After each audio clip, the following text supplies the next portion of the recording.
دوستو، پٹھان کو افغان کہتے ہیں۔ افغان اس لیے کہتے ہیں کہ افغان حضرت سلیمان علیہ السلام کے ایک بیٹے کا نام تھا اور ان کو جنات کی زبان سے پیار ہو گیا تھا، تو انہوں نے اپنے والد حضرت سلیمان علیہ السلام سے کہا کہ آپ جنات کو کہیے کہ مجھے اپنی زبان سکھائیں۔ سلیمان علیہ السلام نے اپنے بیٹے کی درخواست قبول کی اور جنات کو حکم دیا کہ افغان کو جنات کی زبان سکھائی جائے۔ وہ زبان بعد میں پختون کے نام سے پہچانی گئی۔ پٹھان کی اصلیت اور قومیت کے بارے میں جو دلائل ہیں وہ یہ کہ پٹھان حضرت ابراہیم علیہ السلام کی اولاد میں سے ہیں اور حضرت اسحاق علیہ السلام کی اولاد ہیں اور قومیت سے بنی اسرائیل ہیں۔ انگریز مورخین لکھتے ہیں کہ پٹھان قوم ارجینیا کے ایک حصے میں رہتے تھے اور ارجینیا کے لوگوں کا دعویٰ ہے کہ افغان قوم یا پٹھان ہم میں سے ہیں، کیونکہ البانیہ کے اوغان جو کہ بعد میں افغان بنے ارجینیا سے ہندوستان کی طرف چل پڑے۔ اور مورخین لکھتے ہیں کہ اسرائیل قبائل بہت تکالیف اور مصیبتوں کے بعد افغانستان میں آباد ہو گئے۔ جب حضور اکرم صلی اللہ علیہ وآلہ وسلم نے اسلام کی تبلیغ شروع کی اور لوگ جوک در جوک اسلام میں داخل ہونے لگے تو اس وقت پٹھان قوم کا سردار جس کا نام قیس عبد الرشید تھا اپنے پورے خاندان کے ساتھ محمد صلی اللہ علیہ وآلہ وسلم کے حضور میں حاضر ہوا اور محمد صلی اللہ علیہ وآلہ وسلم کے ہاتھ پر بیعت کر کے مسلمان ہو گیا۔ اس لیے دنیا بھر میں جہاں بھی پختون ہوں گے وہ مسلمان ہوں گے۔ دنیا میں پختون ہی واحد قوم ہے جس میں اسلام کے بغیر کوئی مذہب نہیں۔ اگر پختون سے پوچھا جائے کہ آپ پہلے مسلمان ہیں یا پختون، تو جواب ہوگا کہ میں 5000 سال سے پختون ہوں اور 1400 سال پہلے مسلمان ہوں۔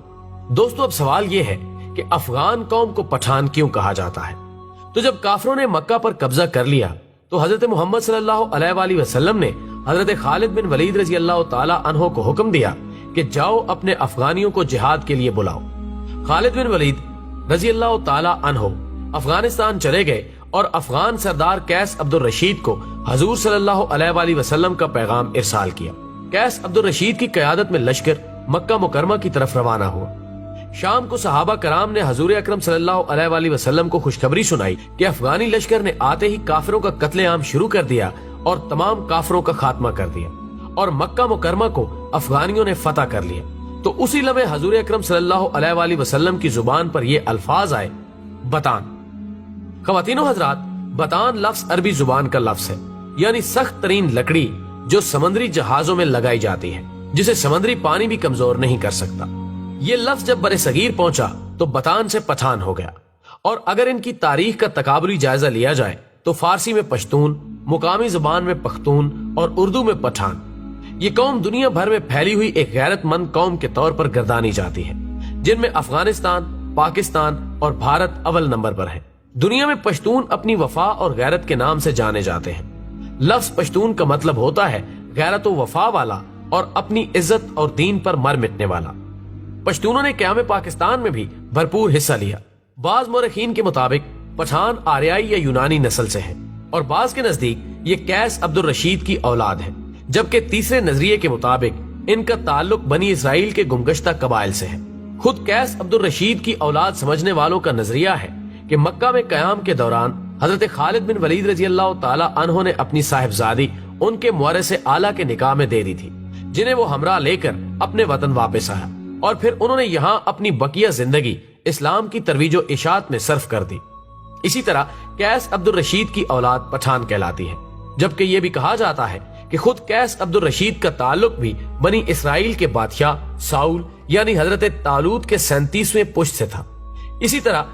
اس طرح آخری دونوں نظریات کی روشنی میں ان کا تعلق بنی اسرائیل سے ہی بنتا ہے۔ ناظرین کرام، سب سے بڑی عجوبہ خیز بات یہ ہے کہ ان میں یوسف زئی، یوسف کے بیٹے، داؤد خیل، داؤد کے بیٹے، موسیٰ خیل، موسیٰ کے بیٹے اور سلیمان خیل، سلیمان کے بیٹے سمجھے جاتے ہیں، لیکن اس کی تصدیق کرنا بہت مشکل ہے۔ افغانوں یا پٹھانوں کے کئی اوصاف عربوں سے ملتے جلتے ہیں۔ عرب قوم مہمان نواز، بہادر اور اہل قلم ہونے کے ساتھ ساتھ دوسری قوموں سے اتنی جلدی مروب نہیں ہوتی تھی۔ ان چند اوصاف کے علاوہ کوئی اور وصف عربوں کے اندر زمانہ جہلیت میں نظر نہیں آتا۔ حیرت کی بات یہ ہے کہ یہی چند اوصاف افغان یا پٹھان قوم میں بھی اسی شدت کے ساتھ پائے جاتے ہیں، جبکہ ان کی بیشتر چیزیں یہودیوں سے بھی ملتی جلتی ہیں۔ نسلی طور پر دونوں اپنے آپ کو دنیا کی بہترین قوم تصور کرتے ہیں، مذہبی طور پر سخت ہیں اور سر پر ٹوپی رکھنے کا رجحان بھی عام ہے، جبکہ اس کے علاوہ بھی کئی رسم و رواج مشترک ہیں۔ ذہن میں رہے کہ کہ پشتونوں کا یہودی النسل سے ہونا قابل فخر بات ہے، نہ کہ معجب توہین، کیونکہ یہودی النسل ہونا تو شاید تب اس قوم کے لیے توہین کا معجب ہوتا جب وہ سید الانبیاء حضرت محمد صلی اللہ علیہ وآلہ وسلم پر ایمان نہ لاتے۔ یہ تو ان کی غیرت کی بلندی اور ایمان کی عظمت کا نشان ہے کہ یہودی النسل ہوتے ہوئے بھی نبی آخر الزماں صلی اللہ علیہ وآلہ وسلم پر ایمان لے آئے، کیونکہ یہ وہی آخری نبی ہیں جن کے اوصاف تورات اور انجیل میں مذکور ہیں، اور جن کی وجہ سے ہی اہل کتاب آپ صلی اللہ علیہ وآلہ وسلم کے ایک نجات دہندہ کے طور پر بھی منتظر تھے۔